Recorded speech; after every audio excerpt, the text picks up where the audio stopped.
Guys, bubuksan na natin siya. Yan, ito siya guys. Tapos ito yung adapter niya. And screw. And makita natin yan yung mga functions nito. Tapos meron siyang field of view 360. Nalaman natin yung once na. Set up na natin ito. Tapos meron silang technical support dito guys. Na pwede tayong tumawag.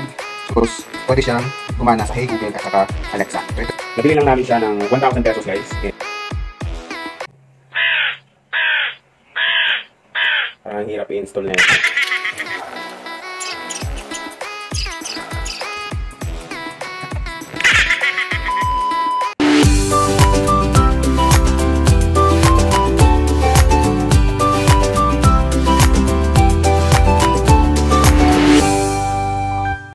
Subscribe, like, and share. Bye!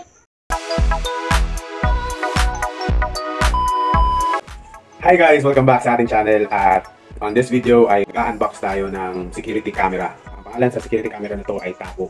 Nabili lang namin siya ng 1,000 pesos guys and parang kakilala lang namin, nagbenta. Hindi ko alam yung actual price nito pero titingnan natin. Ating bubuksan ito at titingnan natin yung mga features niya. I-install na rin natin guys. Malaking bagay na meron tayong security camera sa ating bahay kasi sa panahon ngayon napakaraming mga masasamang loob or yung mga taong sobrang nangangailangan na nagre-resort sila sa pagnanakaw or kung hindi man sa pagnanakaw, kung mayroon mga insidente na nangyari sa bahay mo or sa labas ng bahay mo, makakatulong pag mayroon kang security camera para may record yung mga pangyayaring yun. So, marireview natin yung mga bagay na hindi natin nakita 24/7. Pang-intimidate din to sa mga masasamang loob. Pag nakita nila kasi na may CCTV yung lugar or yung bahay mo, magdadalawang isip sila somehow na gumawa ng masama like pagnanakaw. Kaya mahalaga na at least meron tayong security camera. Kahit man hindi ganun kamahal, basta at least makapture yung mga moments na wala tayo sa premises.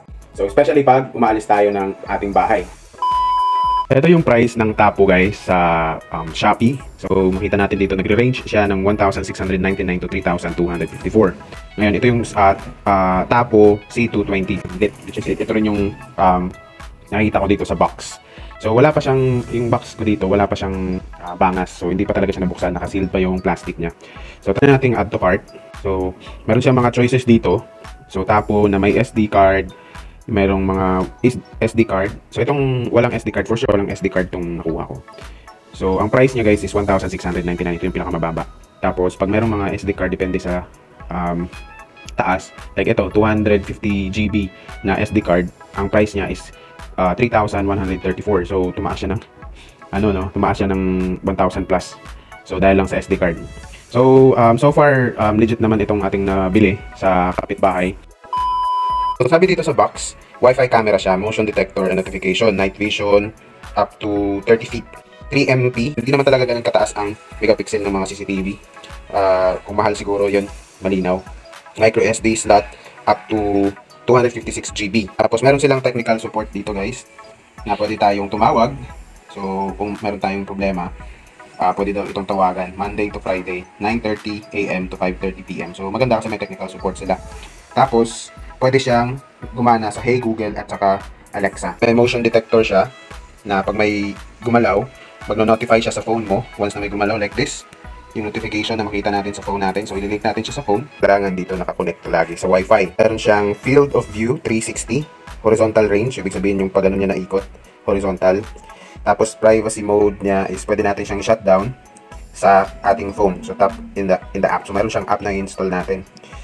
Provides a visual distance of up to 30 feet kanina. May two-way audio siya. Communicate in real time through a built-in microphone and speaker. So, pwede tayong magsalita.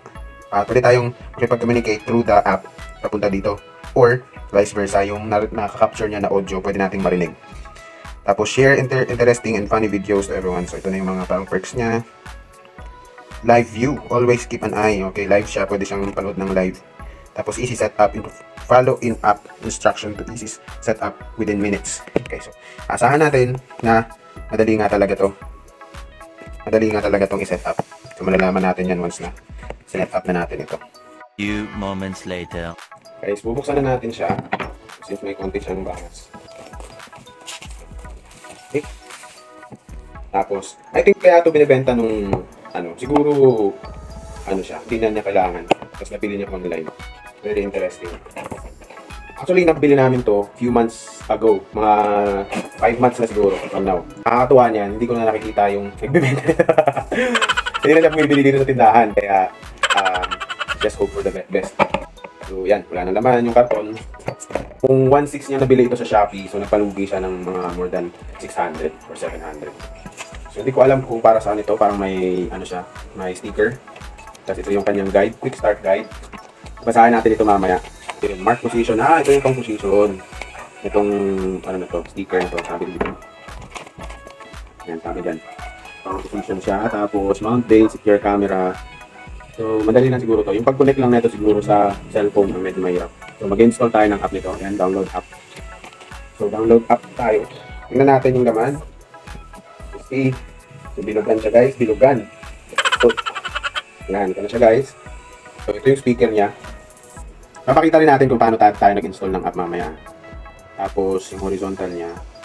Paano siya iikot pala? Ito. So movable nga itong dito guys, yung pinaka-base niya. Movable. So mayroon tayong kakabit na base para doon siya iikot-ikot. Tapos nalalak siguro siya dito. So, pwede rin ito. Ito yung parang base niya. So ito yung i-screw natin kung saan man natin gusto i-screw. Tapos ito yung parang lock niya. So i-mount muna natin to, tapos kakabit natin to. I think easy lang naman siya. Yung sa app lang siguro magiging kakaroon tayo ng challenge. Tapos ito yung adapter niya. And screw. Meron siyang box. Kailangan natin mag-screw. Parang hirap i-install na ito. Kasi yung ceiling kasi namin sa labas guys, nakaganyan, nakatilt. So pag kinabit natin ito na nakatilt yun, ganyan, nakatilt, kinabit. Ang makukuha na niya pag umikot siya, yung dito. Dito sa isang side, pababa, sakto. Kaso, yun nga, pag yung A few minutes later. So, try na natin ngayon, guys, yung mag-set up. So, dito lang muna sa table. Basta makonect lang natin, tapos saka na lang natin ilipat yung CCTV. So, try lang natin na ma-set up yung app at saka yung etong ano nga, ma-reset natin siguro to or ma-configure. So, kailangan natin isaksak ito. Yan. Haba rin itong wire na ito, guys. So, mga 3 meters dito. 3 to 4 meters yung wire niya. So, design talaga siya siguro pang opisina or business.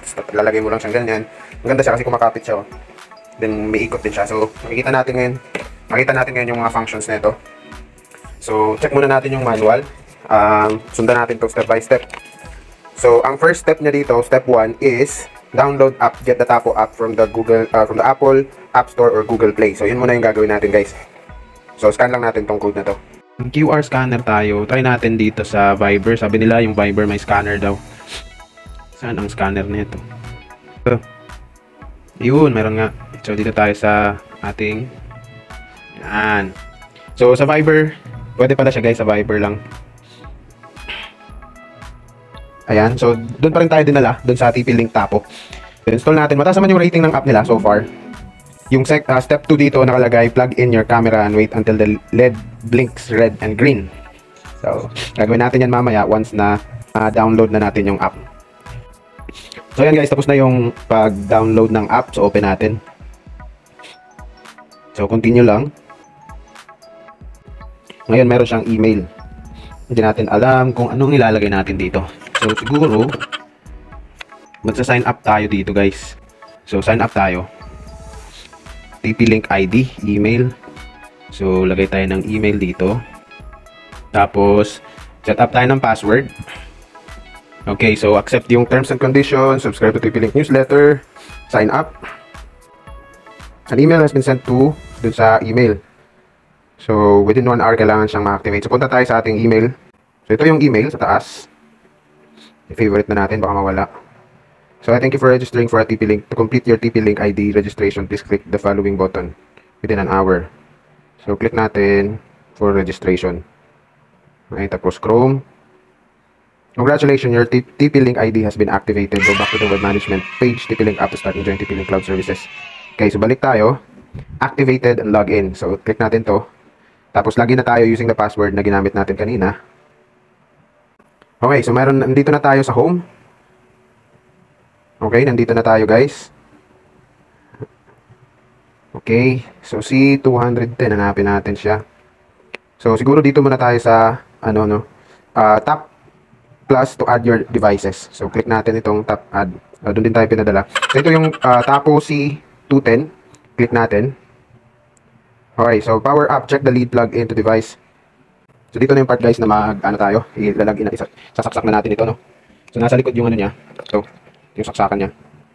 Okay, so tingnan natin. Nakapula siya ngayon guys. Ang sabi dito, plug in your camera and wait until the LED blinks red and green. Until it blinks red and green. Yan na, nag-blink na siya. Pero puro siya red, no? Ayan na, nag-green na siya. Okay, tapos step 2 tayo. Okay, so balik tayo. Sabi dito sa step 3, tap plus button in the app and select your model. Follow up instruction to complete setup. So balik tayo sa ating app, no? So yan. Yan lang, umiikot-ikot siya. So next, please enable location access. Enable tayo. 59CA ba to? Siguro ng Tapo app dito. Try lang natin i-connect tong Tapo app na to. Tapo cam na to. Yan. Please do the following. Make sure this Tapo device is powered on. Check LED. If the problem persists, try to reset your Tapo device at tap again. So, hindi natin alam kung ano nangyayari. Kung nag-blink na siya guys, kung makikita nyo sa camera, kikita nyo guys, green, red siya, di ba? So, click na natin tong next, di ba? Ayun, tapos Tapo is looking for your Tapo device. So, napunta tayo dito. Choose your network. Ano bang network natin? Ito na yung network namin. Ito, namimili na tayo dito ng Wi-Fi na kung saan natin i-connect yung ating Tapo. So, lagay tayo ng password. So, kumo-connect na yung ating Tapo device. Ayun. Sabi niya guys, connecting to Wi-Fi, sabi nung camera. Pairing your Wi-Fi connected daw. Pairing your Tapo device. Let's see kung anong mangyayari. Pairing your Tapo device. Ayun. So, next tayo. Device name. Pwede siguro natin kapalitan na yun.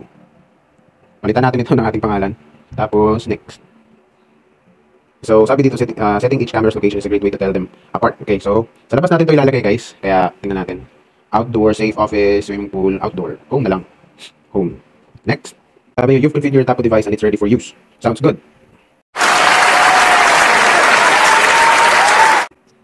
Tapo Care Cloud Services.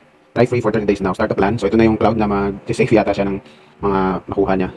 You have enabled your 30-day trial to Tapo Care. Explore what Tapo Care can do for you. You can subscribe before the trial ends or go to device settings to end the trial early. Okay. Gusto ko makita kung paano ko makita yung camera. Set up local storage. Insert a micro SD card. It's recommended to use a plus 10 micro SD card or higher with storage of 8 GB to 250 GB. 256. After inserting the micro SD, confirm the camera view and related features like activity zones. Initialize the micro SD card in the Tapo app. Do not format it on your computer or using the third-party software. Got it? So, sabi dito, third-party services. Tapo works with the following third-party services to control your Tapo devices by voice. So, ito, nakalagay dito sa ating favorites, Tapo Jovich. Ito yung sinatap natin kanina. Check natin kung makikita natin yung ating sarili. So, sabi dito, use Chris two-way audio to communicate with noisy roommates, family. Okay, ang daming reminder. Got it na siya. Uy, yun! Ay guys, nakita ko sarili ko. Guys, paano ko siya papataasin? Yan, pan tilt. Tut. Uy, nice. Hello. Ay guys, nakita niyo naman ako, diba? Yung asawa ko guys. Tingnan natin sa kabila.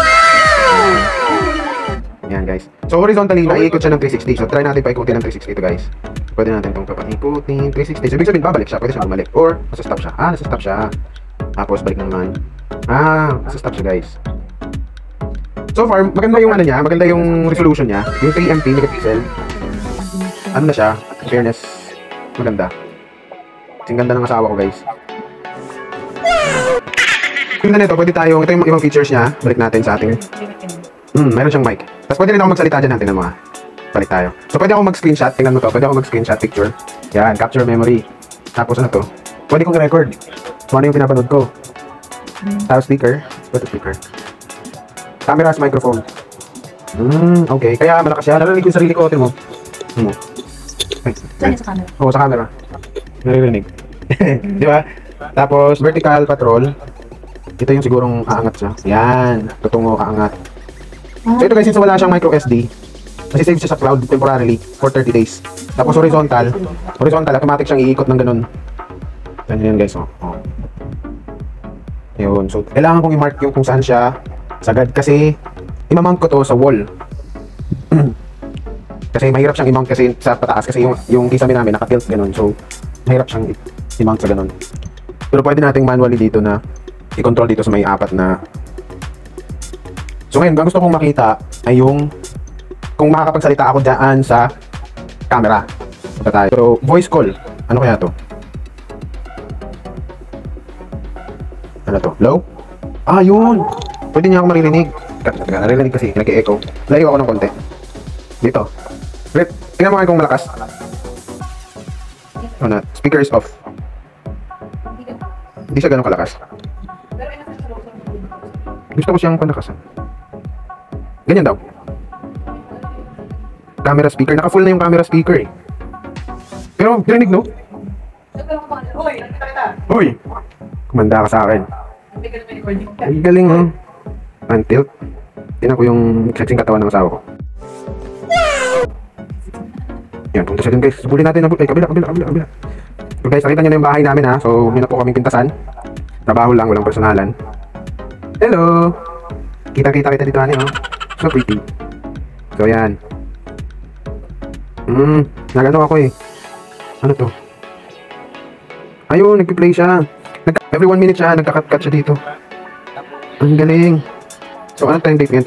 27. Ang lupit. Ito, na ano siya oh. Ngayon, paano kaya ito balikan? Ito yung mga na-save kanina. Tapos ito yung pinapalaw. Ayun siguro, yung date dahil sa taas. Ito yung date. Tapos 1 minute siya. O, tingnan mo. I need... Pwede siya i-save din mo ito. Save. Nag-auto-save siya. Downloading. Kasi save siya sa app pero hindi siya hindi siya save. Downloaded memory. Ang lupit, Jung. Marami akong makakontent na ito. Puro bahay.